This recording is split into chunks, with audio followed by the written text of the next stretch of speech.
Good morning. I'm Winnipeg Police Service Constable Danny McKinnon. I'm in the Public Information Office. Today we have one matter to release on, and it's the update in a homicide. And we will be asking for public assistance. We're going to play a video after I go over the media release. During the evening of August 26, 2020, Mohammed Younus Ali was shot and killed near his residence in the 800 block of Alfred Avenue. Detectives in the homicide unit have been investigating Ali's murder for the past 9 months, and today they are releasing video surveillance that shows the two suspects responsible for the murder of Ali.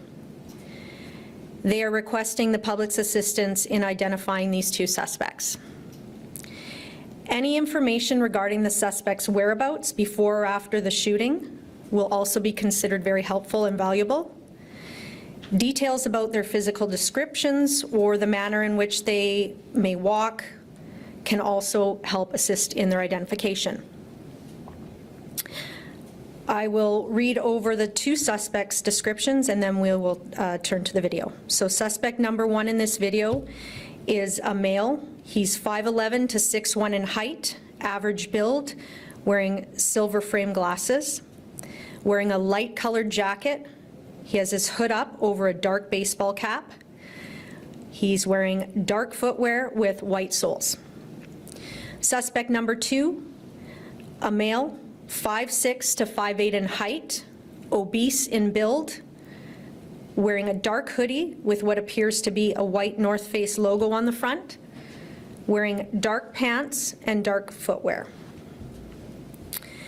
Now we're going to play the video, but before we do that, I'd just like to provide a warning that this video does contain graphic content.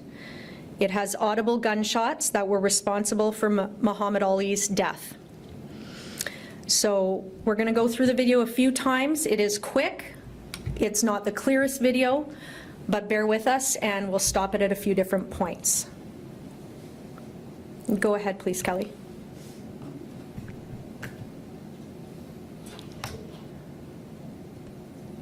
So the two suspects are at the top of the screen. They're making their way eastbound down the back lane of Alfred. You're going to see them pass the driver's side of this vehicle, and you will hear 3 gunshots.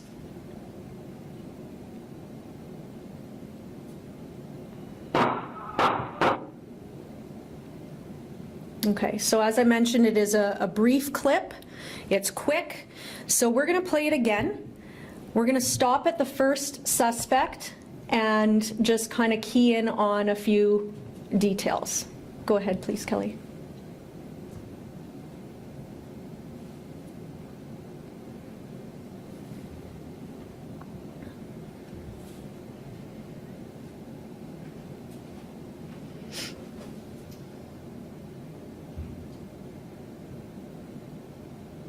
And stop. Okay, so suspect number one, he's the taller of the two fellas. He's 5'11" to 6'1" in height, average build, wearing silver frame glasses. As well, his jacket is light colored. He's wearing dark pants, dark shoes that have a distinct white sole you can see when he continues to walk. All right, we'll move up to number two.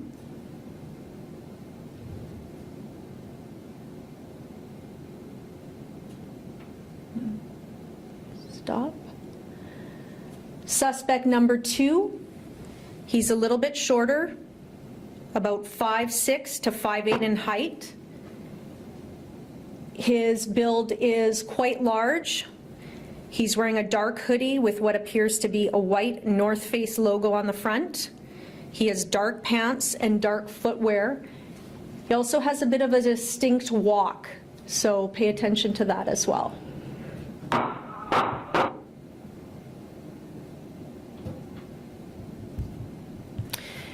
And because this clip is so fast, it is available on YouTube. There's a link which you can just click directly. You can look at it on your own, pause it at different intervals. And of course, we're asking if you have any knowledge of these two suspects, if they can be identified, to contact the homicide unit, and that's at 204-986-6508, or if you'd like to remain anonymous, you can call Crime Stoppers, 204-786-TIPS, and TIPS is 8477. It's important to recognize that people are not only noticeable by their facial features. People definitely have distinct patterns in their movements, their mannerisms, how they walk, clothes that they wear repeatedly. So if any of those characteristics are noticeable to you, please call the homicide line or Crime Stoppers. Let's look at it one final time here.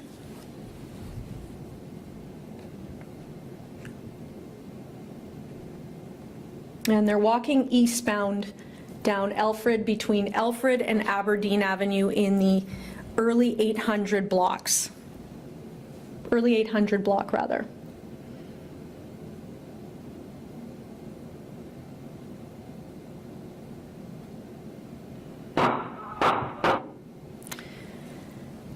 It's also important to be able to distinguish movement patterns of the suspects before they arrived on scene and after.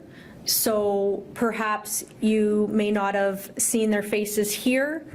Perhaps you can't identify them from the back lane, but some of these traits that we discussed and physical descriptors may be noticeable or recognizable to you from their movement patterns before or after. So that kind of information is also important and considered valuable. So please call homicide at 204-986-6508 or the TIPS line for Crime Stoppers, 786-TIPS. And we can take some questions. Okay, John from CTV. The investigators have any sense as to what may have precipitated the shooting? Do they believe it was targeted or random? So for the integrity purpose of this investigation, as with all homicide investigations, John, I cannot provide any details on the precipitation or the motive involved. Today we're really here to just focus on identifying these two suspects. Obviously, a little bit of time has now elapsed since the actual, shooting. How much more difficult is it to track down, individuals after, several months have elapsed? Yes, so the investigators have been working on this file for approximately 9 months. I can tell you that the investigation has progressed. There is always, of course, going to be challenges with some time going by. Homicide is continuing to interview people associated to the victim. But with that being said, it's also at a stage of the investigation that they're asking for some public assistance. And so that's why we've decided to show this video in hopes that the public will come forward and hopefully have an identification for one or both of the suspects in this shooting murder. Anya from Global. Good morning or afternoon. Can you turn it up? I know we can't talk about the motive, but do we know if these people were known to each other? Anya, that's going to be pretty much the same answer that I gave John. I can't provide that detail at this time. It's just part of the integrity of the investigation. I'm sorry. Okay, no problem. And did someone identify the woman you guys had released a photo of in April? Did she play a role in any of this? Yes, so if you recall in April, we did send out a still image. That woman has been identified. The homicide unit did speak with her. I can't get into the specifics of her role in the investigation, and I just want to kind of circle back to today. We're really just focusing on identifying those two suspects we've observed in the video. Glenn from the Winnipeg Sun.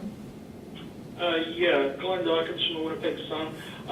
I know at the time there was some, there was some like the gentleman or the deceased was from Toronto. There was some question about what he was doing in Winnipeg. You said residence. Was he residing here at the time of the incident, or just staying here, or just, can you clarify that, please? Yes, so the victim was known to be originally from Toronto. He had made his home in Winnipeg at the time of the homicide, so I can't confirm how long before he was residing here. And to kind of double back to, I'm not sure, one of the CTV questions. A lot of time has passed. Normally, I don't want to say get regular updates, but this is kind of rare that this would be the first time we've kind of getting additional requests for information. Is this rare, or is this just the way the investigation turned out, or has turned out? Well, I certainly don't think it's rare that we receive assistance from the public. We did get some assistance on identifying that female when we originally put out a photograph. Certainly, some of the content of this video is not what we've typically put out in the past. I think that just really speaks to how technology has developed and how businesses and private residents are really protecting themselves with video, and the video often is now containing really good audio as well. So the circumstances are rare. We don't always capture a direct offense on video, but investigationally, this video has come about, and the investigators feel that it's very important that it does get released. Malak from the Free Press. Hello. I was just hoping maybe for a little more clarity regarding the woman that was photographed and brought up as a possible suspect in April.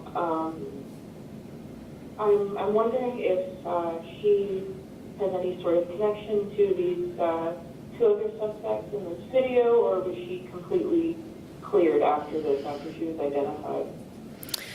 So I did already answer that question, Malak, in the sense that she was identified, she was spoken to, but for the integrity of the investigation, I can't speak to her direct involvement and what that means to the investigation or to the other people that are involved in the investigation or potentially the suspects. And sorry, you might have also covered this, my audio is really bad, but how did police obtain this 12-second video? So again, integrity is really an important part of an investigation, but when it comes to video, there's also a big concern about privacy and protection. So if any kind of surveillance, which it most often does come from a third party, it's very important to protect their privacy rights and potentially their safety if they're a bystander or a witness to a crime such as this. So I can't tell you how the video was obtained. Ian from the CBC. Good morning. Just to follow up on that video question, I know you did just speak here about privacy, but it is correct that we are seeing sort of a video dashboard, or sort of a dashboard video from a vehicle. Is that telling what it had? Is that what we were witnessing today? Yeah, I can confirm that that is a dashboard of a vehicle. I don't have any other details provided to myself on the nature of what dashboard that came from or who else was potentially in that area at that time or who provided the video. And of these two suspects, does police have any leads at this point of who these individuals could be? Well, like I said, this investigation has been going on for 9 months. It has certainly progressed. Many individuals have been spoken to, but at this time, we need a little boost. We need a little bit of help from public. And we know that there's people out there who know these two guys. We really encourage anybody who has information about either of the suspects, if they look familiar to you, if their clothing is very distinct, if you live with them, if you know anything about these two individuals, we'd like you to call the homicide line or Crime Stoppers. Stephanie from City. Hi there. These two individuals appear to be fleeing from the scene as the gunshots ring out here. Can you just tell us what role they're expected to have played in this, and if there's a third person that you're looking for here? Okay, so just so I'm clear, can you repeat the first part of that question? I didn't hear you at the beginning there. No worries. These two individuals, they appear to be fleeing from the scene. I could be wrong on that, but they appear to be walking away from a residence in this back alley as the gunshots ring out. So I'm just wondering what role they're expected to have played in this homicide, and if there's a third individual that you're looking for here. These two suspects that we're looking for are responsible for the shooting. So they are coming into the scene. We don't see the victim because it's past the vehicle, of course, and we hear the sound of shots, and then we don't see what takes place after that. So I don't have any details about the shooting aspect of this investigation. All I know is that we have this video that we really need the public's assistance on to work on getting the identification of these two suspects. Okay, so maybe I wasn't able to see the video as clearly as that, but one of these two individuals is believed to be the shooter. These two suspects are both involved in the shooting. The video is not at its clearest value. We can appreciate that. The great thing is that it is on YouTube, so you can take the time you need to replay it, pause it where you like, and assess from there. John from CTV, we'll go back to you. I have a question just on another matter. An anti-restriction rally is planned for today, including a person from out of province who will not be doing the required self-isolation. Does the Winnipeg Police Service have the authority to disperse the crowd at such an event? And do you believe that that is warranted, given the situation that we're in, in terms of overburdened healthcare system and so forth? So John, although I do appreciate your question, today's press release is specifically on trying to identify these two suspects, but please feel free to send us an email and we can attempt to answer your question. Okay, thank you. Any other questions, John? Nope. Okay, Anya from Global. Yeah, I just have one more. Is there any risk that these suspects might not be in Winnipeg, or do you believe that they're still in the city? You know what, that is a very good question, and that's information that I can't provide at this time. Homicide does share information with the media office when it's time for us to parlay it to the public, but that is, those details I don't have. Any other questions, Anya? No, thanks. Glenn from The Sun. I think John kind of took one of my questions out.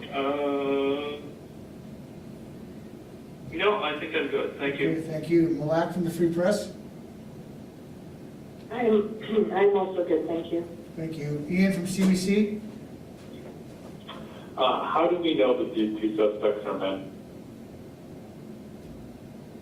How do we know that they're men? Yes, correct. Okay. Well, what we're going by is a generalization of their stature, their height, their weight, the manner in which they're walking. So at this point in time, we're going to go under the assumption that they are males. If we receive public assistance and we learn otherwise, that will certainly develop through the investigation, and that will be shared as well. If something is to change, we will certainly provide that to the public. Any other questions, Ian? Yeah, I guess that about covers it. I guess, yeah, there's no plans to speak on the anti-restriction rally and what could be done, if whether there's injunctions or something on that front. We can follow up with you later on that. Yeah, please send an email. Stephanie from City, I'm good, thanks. any final questions? All right, hearing none, thank you for calling in today. Take care, everyone. Thank you.